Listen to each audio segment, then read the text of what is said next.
मुख्यमंत्री नीतीश कुमार के नेतृत्व में बिहार अब ग्रामीण कनेक्टिविटी के क्षेत्र में देश भर में एक नई मिसाल कायम करने की ओर बढ़ रहा है।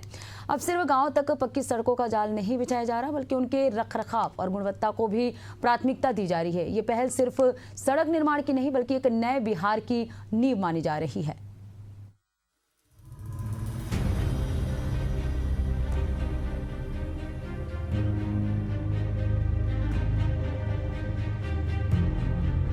बिहार सरकार ग्रामीण सड़कों को लेकर अब बड़ा कदम उठाने जा रही है। ग्रामीण विकास विभाग ने 24,480 किलोमीटर सड़कों के निर्माण को मंजूरी दे दी है। दावा किया जा रहा है कि नई मेंटेनेंस पॉलिसी से बिहार की सूरत बदल जाएगी। वहीं ग्रामीण विकास मंत्री अशोक चौधरी का कहना है कि ग्लोबल टेंडर को लेकर भ्रम फैलाया जा रहा है, जबकि हकीकत में कोई ग्लोबल टेंडर है ही नहीं। पूरी प्रक्रिया नेशनल टेंडरिंग के जरिए हो रही है, जिससे स्थानीय और छोटे ठेकेदारों को भी भरपूर मौका मिलेगा।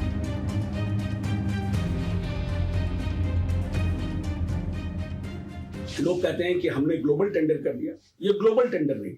ग्लोबल टेंडर कहने का मतलब है कि अमेरिका से, रसिया से, फ्रांस से, जर्मनी से, जापान से, चाइना से लोग आए।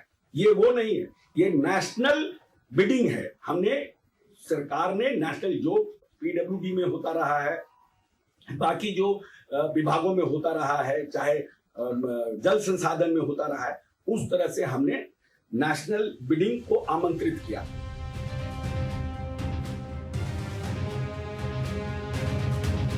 अशोक चौधरी ने यह भी साफ किया है कि सरकार प्रदेश और देश के ठेकेदारों को लगातार लाभ देने के पक्ष में है। अब ग्रामीण सड़कों के निर्माण के साथ साथ 7 सालों की मेंटेनेंस पॉलिसी भी लागू होगी, जिससे सड़कों की गुणवत्ता बनी रहेगी और लंबे समय तक उनके रखरखाव की जिम्मेदारी ठेकेदारों के पास रहेगी।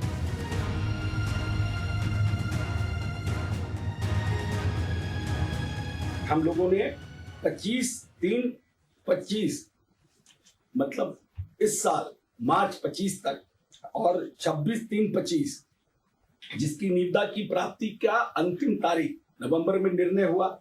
हम लोगों ने टेंडर निकाला। टेंडर का तारीख हम लोग मार्च 25 रखे।